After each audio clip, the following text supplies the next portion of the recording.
जनता सेवा का अवसर देती है तो गांव में किसी के नहीं रहेंगे खपड़ेले मकान। किसी भी गरीब असहाय को आपातकाल की स्थिति में 50,000 तक की आर्थिक मदद या दवा तुरंत कराया जाएगा। मध्य प्रदेश में हो रहे पंचायती त्रिकोणीय श्रृंखला चुनाव को लेकर सीधी जिले में प्रथम व द्वितीय चरण का मतदान संपन्न हो चुका है। ऐसे में तीसरे चरण का मतदान आगामी 8 जुलाई को होना सुनिश्चित हुआ है। कुछ ही दिनों में लाउड स्पीकर व प्रचार प्रसार थम जाएंगे। ऐसे में आज प्रत्याशी संवाद कार्यक्रम में बात करने के लिए ग्राम पंचायत बंजारी के प्रमोद सिंह चौहान पूर्व army black cat commando sarpanch पद के प्रत्याशी के रूप में चुनाव मैदान में कदम रख दिए हैं।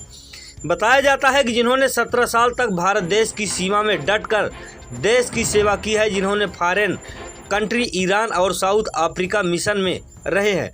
बताते चले कि आपने कारगिल के युद्ध में भी डटकर मुकाबला कर दुश्मनों के दांत खट्टे कर अपने देश का परचम लहराया था। आपने नेपाल, भूटान, जम्मू कश्मीर जैसे देशों में महत्वपूर्ण पद पर रहकर देश की सेवा करने में महती भूमिका निभाई है।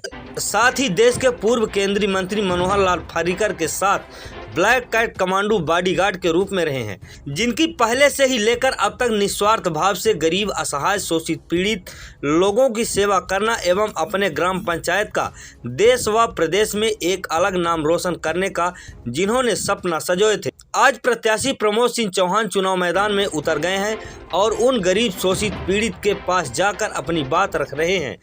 यह कह रहे हैं कि आप हमें एक बार सेवा का अवसर तो दें, मैं ग्राम पंचायत की तस्वीर बदलने में कोई कोर कसर नहीं छोड़ूंगा।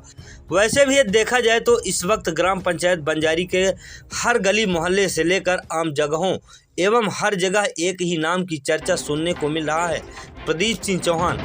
तो आइए हम बात करते हैं प्रत्याशी संवाद कार्यक्रम में प्रमोद सिंह चौहान से, क्या कुछ है इनका कहना। पहले फौज में रहें, देश की रक्षा करें, रिटायर्ड हो के आन और अपना चुनाव मैदान में आन है कैसन के अपना सोच और जनता के बीच में अपना विकास कार्य और जनता के पहले देख चुके हैं, काहे कोई सोच में अपना चुनाव मैदान में आएंगे। जी जय हिंद सर, मैं Pramod Singh Chauhan, retired black cat commando Indian army.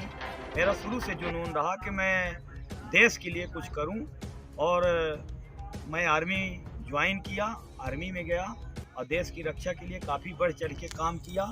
यहाँ तक कि मैं मिशन में भी गया, फॉरेन कंट्री 2 जगह, ईरान और साउथ अफ्रीका मिशन में भी रहा।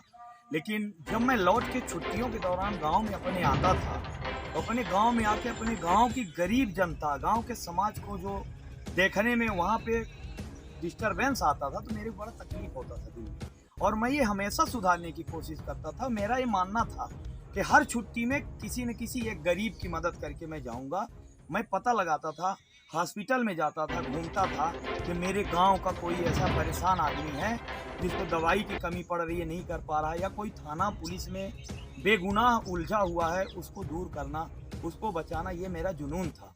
आज मैं रिटायर होके आया, अभी मेरी सर्विस 12-13 साल बची हुई थी, लेकिन मैं बोला कि अगर मैं 12-13 साल सर्विस और करता हूँ तो मैं 50 ईयर एंड ओल्ड हो जाऊँगा, और ओल्डेस्ट आदमी जनता की सेवा करने में उतना सक्षम नहीं होता, क्योंकि यंग आदमी जितना भाग दौड़ करेगा, जितना दिन में, धूप में, बरसात में भाग के गरीबों की सेवा कर सकता है, ओल्डेस्ट आदमी नहीं कर सकता। इसलिए मैं वहाँ से अपनी पेंशन लेके और कुछ सर्विस छोड़ के प्री मैच्योर मैं अपने गांव में आया। गांव में मैं घुसता था, पहले भी तो देखता था कि हमारे पंचायत में एक इतनी बड़ी क्या है कि गरीब जनता तो आप ठीक कर रहे हैं, लेकिन अब बात सबसे बड़ा सवाल उठता है कि इस समय पर वोट एक नशे का वो जुनून हो चुका है। लोग गरीबों को नशा देते हैं और इसके बाद वोट डलवाते हैं। उसके लिए आप क्या व्यवस्था बना के रखे हैं, उसके लिए क्या कैसे लड़ पाएंगे?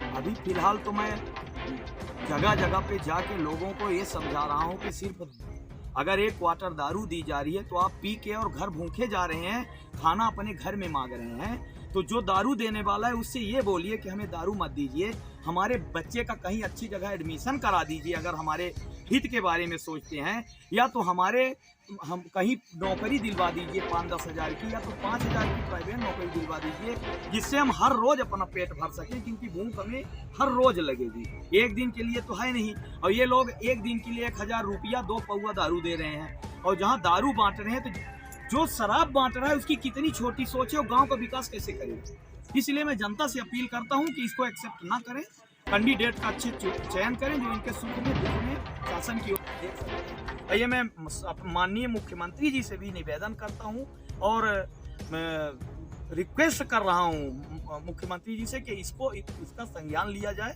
ध्यान दिया जाए और अमीरों के लिए नहीं तो गरीबों के लिए थोड़ा बहुत। गांव की जनता अगर आपको प्रतिनिधि के रूप में जिताती है तो पहला ऐसा कौन सा कदम, आप ऐसा कौन सा काम करेंगे कि जो जनता के बीच आप एक गुलदस्ते और फूल की तरह बने रहे?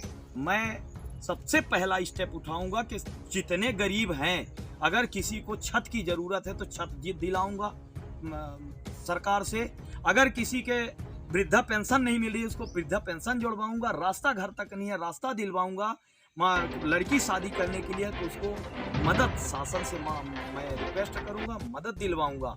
और इसके अलावा पानी की व्यवस्था नहीं है तो उसको पानी की व्यवस्था करवाऊंगा। इसके लिए चाहे मेरे को रात दिन एक करना पड़े, भूखे प्यासे रह के मैं काम करूंगा। ये मेरा एजेंडा है।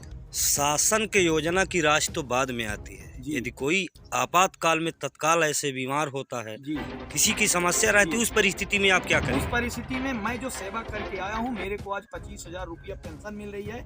मैं 50,000 से नीचे तक की अगर ऐसी जरूरत पड़ती है तो मैं तुरंत उसकी मदद अपने पास से करूंगा। इसके पास उसका डॉक्यूमेंट गरीब का शासन के पास लगाऊंगा और वो जो पैसा मिलेगा वो पैसा फिर मैं अपने पास रखूंगा। ये मेरी थिंकिंग है।